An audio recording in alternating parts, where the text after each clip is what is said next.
இங்க இருக்கக்கூடிய மாமன்ற உறுப்பினர்ல 1, 2, 3 பேரு நான் யாருக்கும் பேர் சொல்ல மாட்டேன்.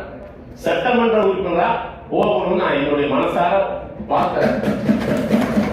அது மேயர் போகணும்னு நான் சொல்லல, வணக்கத்துறை மேயர் போகணும்னு சொல்ல. அவங்க 2027, 28 பட்ஜெட்டையும் அவங்க தான் வாசிக்கணுங்கிறது என்னுடைய விருப்பம். ஏன்னு சொன்னா 1.25 கோடி மக்களுக்கு அவங்க தலைமகளா முதல் மகளா இருக்கணும்னு 4 முறை மறுபடியும் திராவிட முன்னேற்ற கழகம் விரும்புது. நீங்க இல்ல சொல்றேன், ஏன்னா அவர் ராஜசேகர் பேசும்போது சொன்னாரு, நான் வந்து நீங்க 2.5 லட்சம் 2.25 லட்சம் இருக்கக்கூடிய வாக்காளர்கள் இருக்கிற ஒரு தொகுதிக்கு முதல் மகளா போறதுல எனக்கு ஒரு உடன்பாடு இல்ல, விருப்பம் இல்ல. இல்ல நான் அவங்க வந்து எம்எல்ஏ போறது நாங்க சொல்றோம். நீங்க அப்படி போறீங்க, ஆனா இருந்தாலும் தொகுதிக்கு தான் முதல் புள்ள.